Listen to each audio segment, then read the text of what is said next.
Bienvenue de nouveau au Club 700. Merci d'être toujours avec nous. Lorsque Nancy épousa Ron, elle pensait que son mariage la rendrait heureuse. Mais après beaucoup de disputes et d'arguments, elle décida de faire l'inimaginable. Dur, regardez.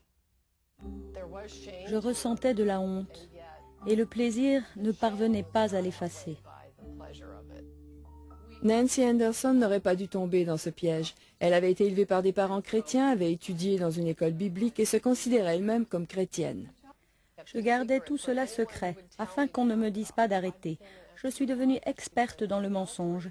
L'adultère et le mensonge vont de pair. Nancy avait rencontré Ron à l'université. Mon idée en me mariant, c'était que Ron allait me rendre heureuse. Il allait me guérir. Il subviendrait à tous mes besoins.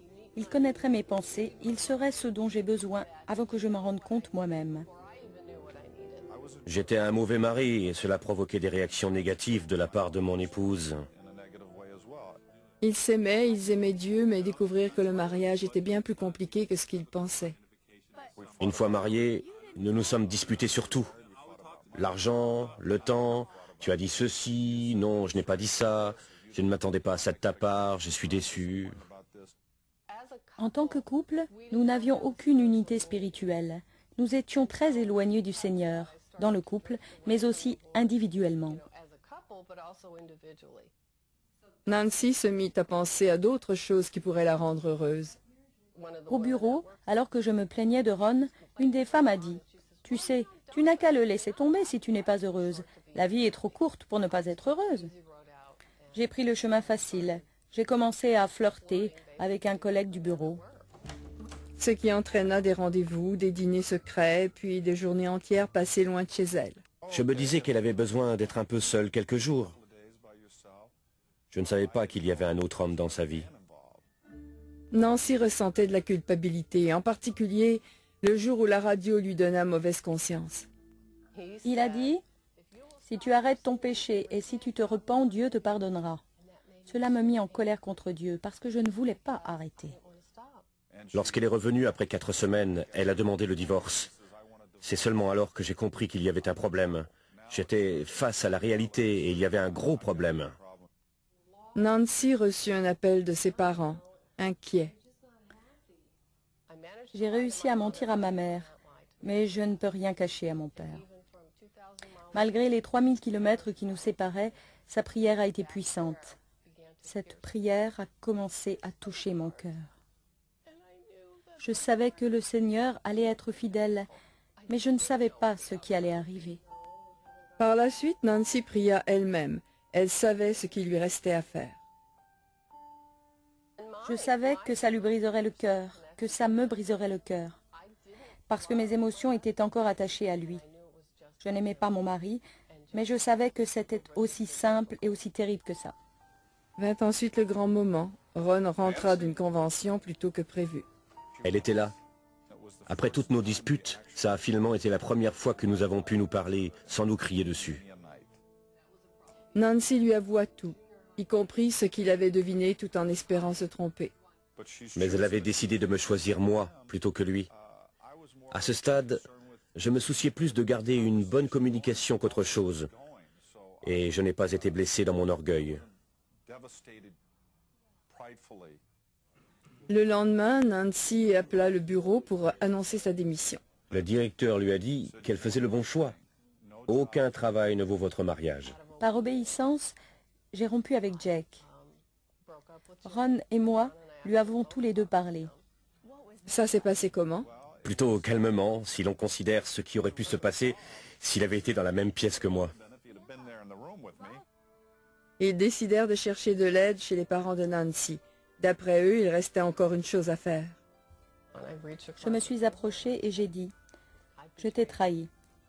Physiquement, émotionnellement, spirituellement, je ne m'en défends pas, je n'ai aucune excuse. Je ne mérite pas ton pardon, mais je le demande tout de même. » Aviez-vous peur qu'il vous le refuse? Je ne savais pas s'il allait pouvoir me pardonner en apprenant toute la vérité. Le Seigneur, instantanément, m'a donné la faculté de lui pardonner. Je n'ai jamais eu de difficulté à en parler. Cela ne m'a jamais posé un problème d'orgueil. Mon ego n'en a jamais été blessé. J'ai tout remis dans les mains du Seigneur et il s'en est occupé. Des années plus tard, Ron et Nancy se souviennent de ce qu'a été la reconstruction de leur couple. Nous tentions de reconstruire notre relation et les choses allaient comme ça. Ce n'est qu'ensuite que nous avons commencé à aller comme ça. Il nous fallut environ 3 ans, je pense, avant de voir les choses aller vraiment bien à nouveau. Nous n'étions pas très prompts à remarquer les progrès chez l'autre. Par contre, lorsqu'il s'agissait des erreurs, nous n'en manquions pas une. Et tous les deux, nous avons dû apprendre que les compliments fonctionnent comme des aimants. Trouver ce qui fait qu'elle se sent aimée en tant que femme. Dieu l'a créée d'une certaine manière et je devais apprendre à la comprendre. Quelques collègues me dirent « Si c'était ma femme qui avait fait ça, je ne sais pas si j'y arriverais. » Mais je leur répondais « Vous savez, vous seriez émerveillés de savoir tout ce que vous pouvez traverser avec la grâce de Dieu. » Une romance s'est développée, puis un amour, et à présent c'est les deux ensemble. Je peux dire aux gens, écoutez, l'herbe n'est pas plus verte de l'autre côté, j'ai vérifié. Il y a des ronces, c'est un endroit très laid, cela vous détruira. N'y allez pas. Voyez-vous, chers amis, les nombreuses paroles des hommes que nous sommes se perdent dans les couloirs de la vie, tout simplement parce que l'homme ne regarde pas vers la bonne direction, c'est-à-dire vers le haut, où celui qui règne et qui domine siège. Ainsi, l'homme ne sait plus dire tout simplement si Dieu le permet. Mais tout est centré sur lui-même, sur ses faibles capacités. N'est-ce pas, la Bible nous dit que c'est de l'abondance du cœur que la bouche parle? Ainsi, derrière nos nombreuses paroles se cachent nos cœurs et leurs véritables conditions. La Bible dit « Toutes les voies de l'homme sont pures à ses yeux, mais celui qui pèse les esprits, c'est Dieu. » Et encore, « Recommande à l'Éternel tes œuvres, et tes projets réussiront. » Voilà ce que la Bible nous enseigne. Mais nous sommes combien à mettre cette parole en pratique pour des gens qui vivent à l'heure de la mondialisation où le numérique et l'informatique contrôlent presque tout? Méditons ces quelques paroles dans les Saintes Écritures. La Bible dit ceci. « Il est une génération qui maudit son père et qui ne bénit point sa mère. Il est une génération qui se croit pure et qui n'est pas lavée de sa souillure. Il est une génération dont les yeux sont hautains et les paupières élevées. Il est encore une autre génération dont les dents sont des glaives et les mâchoires des couteaux pour dévorer les malheureux sur la terre et les indigents parmi les hommes. » Conclusion. Toute parole de Dieu est éprouvée. Il est un bouclier pour ceux qui cherchent en lui un refuge. Et si l'orgueil te pousse à des actes de folie, si tu as des mauvaises pensées dans ton cœur, mets la main sur la bouche, car la pression du lait produit de la crème, la pression du nez produit du sang, et la pression des colères produit des querelles. C'est un conseil de la parole de Dieu. Prie avec moi, s'il te plaît, pour te réconcilier avec ton Dieu, parce qu'il t'attend. Répète cette simple prière. Seigneur Jésus, je crois que tu es le Fils de Dieu. Et je crois que c'est toi qui es mort sur la croix pour mes péchés. Je regrette sincèrement, Seigneur, ma vie passée.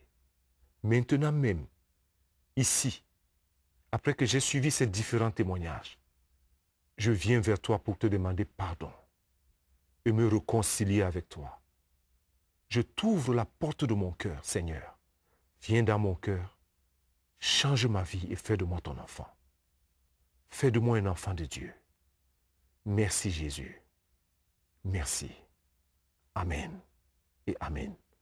La prière peut sembler très courte et peut-être très simple, mais c'est la prière la plus puissante et la plus importante, surtout quand elle vient du fin fond de ton cœur. Mais tu peux faire plus.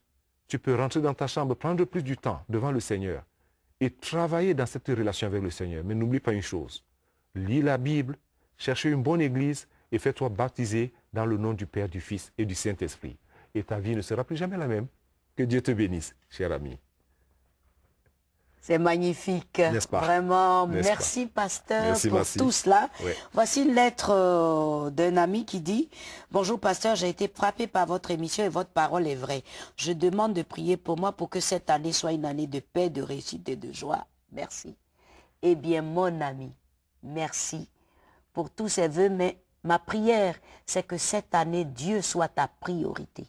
Que Dieu soit ton alpha et ton oméga et que Dieu te conduise dans toutes tes voies, parce que c'est cela la vérité. Tout à fait. J'espère que vous avez apprécié cette émission Et ce qui est intéressant, pasteur, c'est que les gens nous regardent et Dieu soit loué. Oui, oui. Et nous voulons dire que pour celui-là qui a écrit et bien d'autres personnes qui écrivent, ne soyez pas distraits surtout de Dieu. Voilà. Personne ne doit être distrait de Dieu. Non. Il y a plus important dans la vie que plusieurs choses sur lesquelles nous courons après. Absolument. Le Seigneur reste unique. Absolument. Tout à fait. Que Dieu vous bénisse. Donc, voici l'adresse sur votre petit écran. Écrivez-nous. N'hésitez surtout pas. Et nous allons vous répondre. Le web, c'est le club700.tv. À bientôt. Merci. Et nous vous disons au revoir. Que le Seigneur vous bénisse.